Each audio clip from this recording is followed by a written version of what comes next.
Have you ever noticed your jaw clenching and you don't even know why?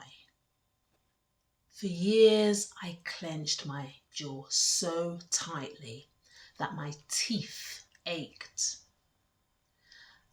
And I thought it was stress. And there was some stress element to it, but it wasn't just stress. You see, in survivors of childhood sexual abuse and exploitation, the body often holds what the mouth was not allowed to say. And that's why the jaw clenching comes into this space when someone has been sexually abused as a child.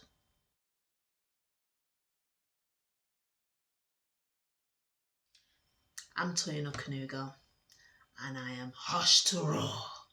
And these sessions, CSAE, childhood sexual abuse and exploitation, are what these videos are about.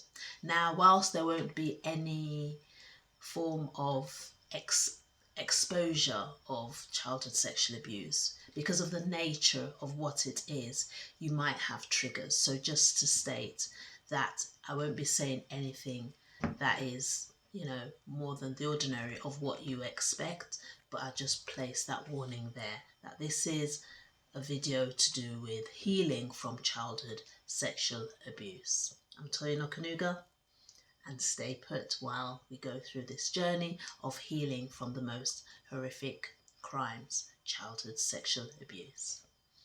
So, clenching the jaw when it comes to childhood sexual abuse is quite common. Of course, you might not know this.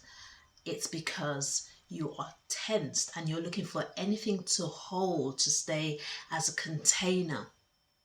But you see, when you were a child and you could not speak, you were not allowed to say anything. You could not speak.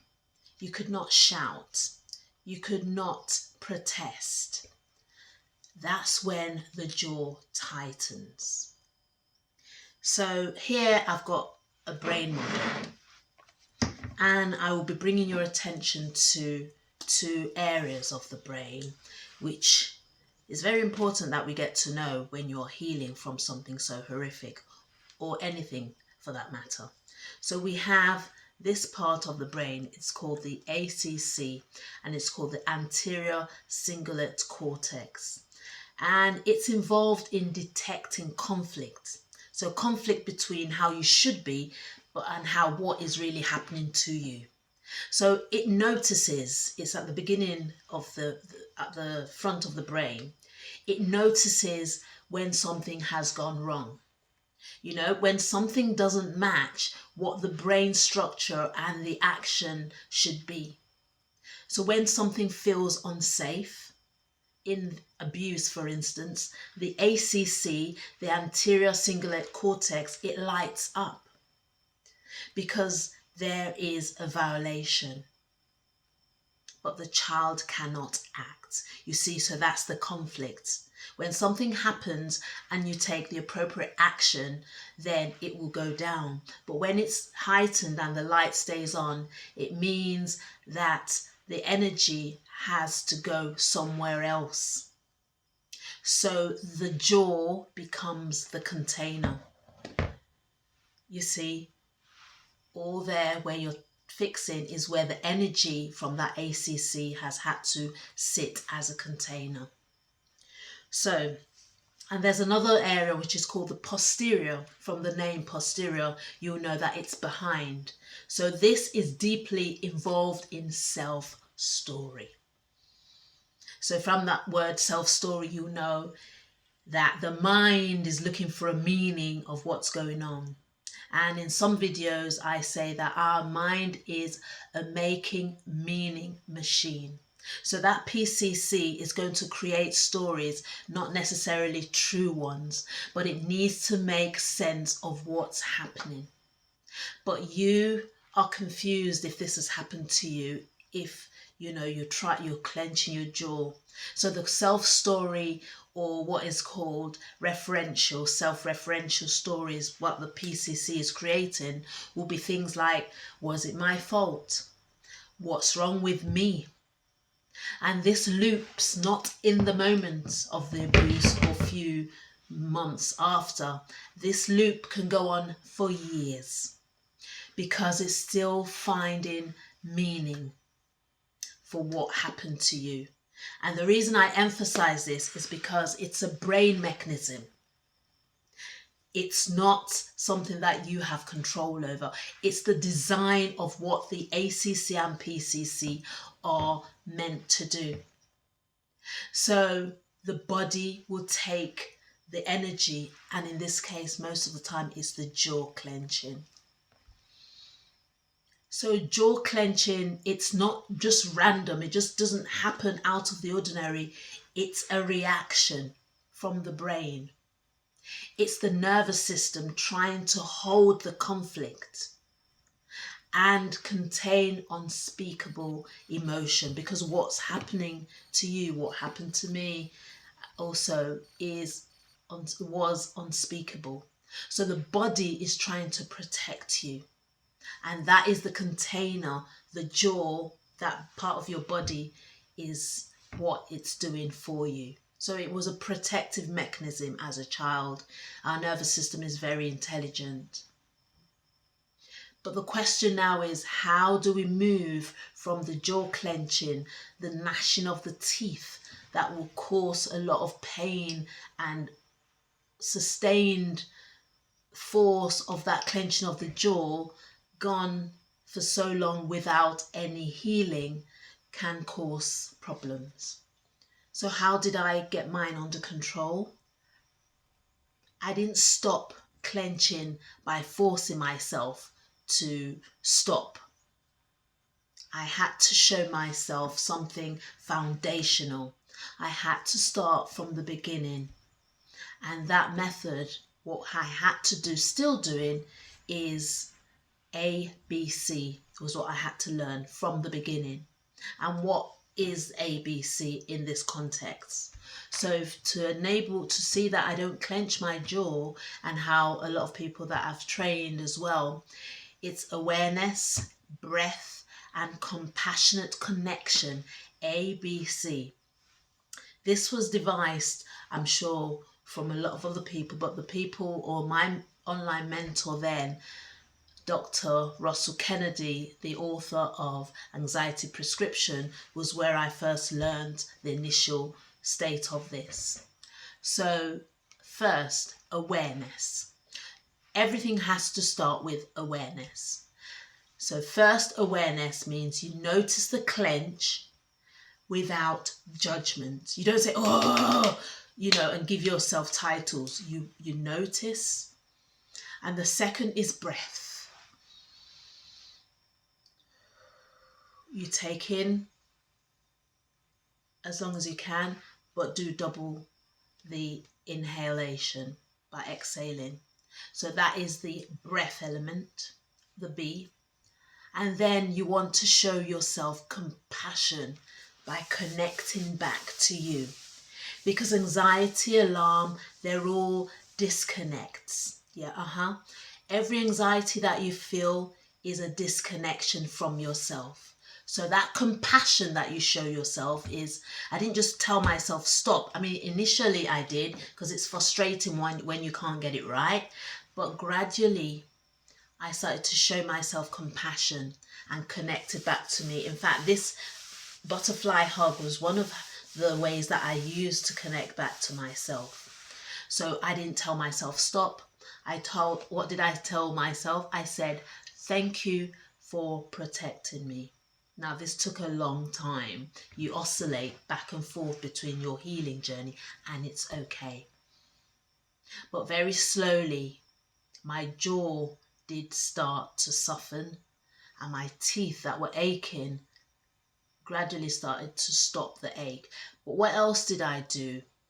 I started to write notes, because the areas when I did clench my jaw, I knew there were when I had maybe tensed moments, like areas where I had to maybe go for an exam, or I was just being stressed out, I had to then put sort of like signs near my computer or my laptop, just anywhere where I knew I'd be seeing it, and I'll say, unclench jaw.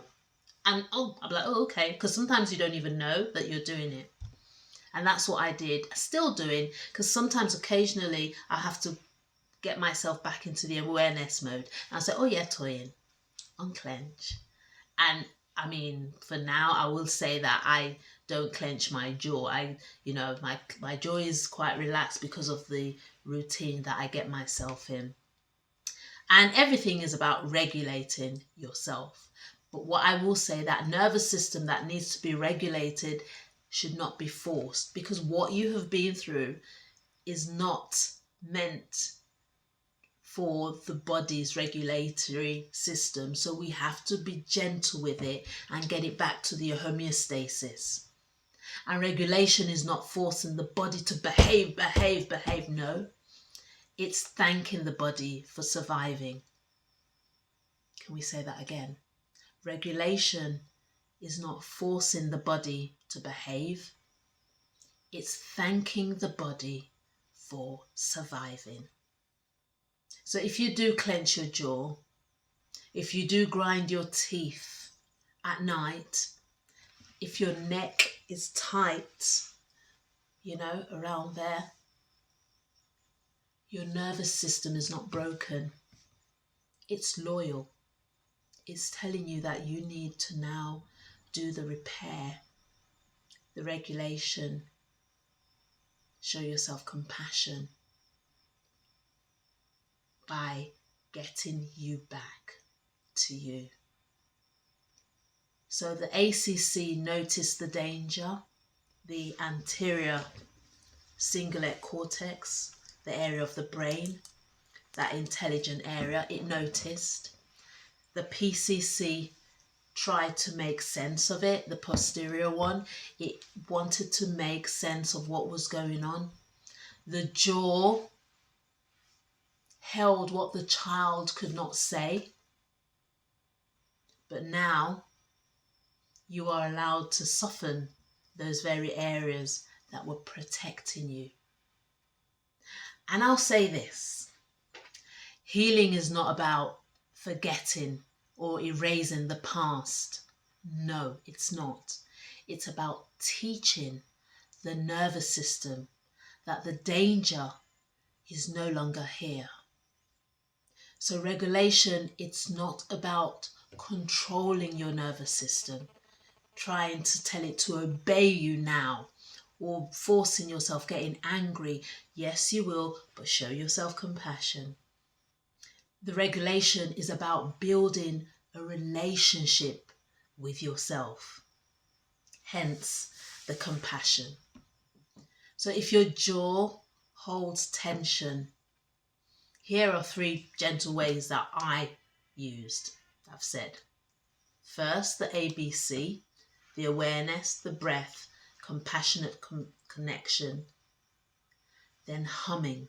Humming is a low, steady hum that can stimulate the vagus nerve. And I'll be going into the vagus nerve maybe in the next few videos. And it's the vagus nerve telling the body that it's safe. And it's just like hum, hum. It stimulates the vagus nerve for safety. And the third is tapping. And it's just tapping here, all the way around the jaw. You can go all the way to your temple, to your head, behind your ears. And that slow rhythmic touch reminds the nervous system that the present moment is not the past. You can see flowers here as well. If you get flowers, you can just have them. Notice them, that here is where I am right now. So if any of these practices increase distress, please stop. Regulation is not about pushing through. Regulation is not about controlling either. It's not about controlling your nervous system. It's about showing yourself that connection. It's about building a relationship with your nervous system. So if I can invite you to take deep breaths with me. So it will be diaphragmatic through your tummy, where your tummy comes out slightly before your chest. And you take in, hold for 4.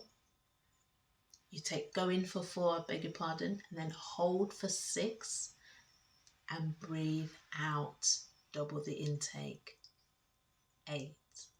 So that's breathe in for 4, hold for 6, out for 8. So yes, we are on this healing journey, and we start from the very beginning, which is A, B, C. Now, if you want to know a lot more about me, Hush to Raw, you can get your copy, and you watch other videos as well to see all these series. Because why? I want to support you to get back to you, as as slowly or as at your own pace. The main gift you can give yourself is not to stand still. Yeah. So your inner child, it has a voice. Don't suppress it. What are you going to do? You're going to let it roar. Take care and see you next time.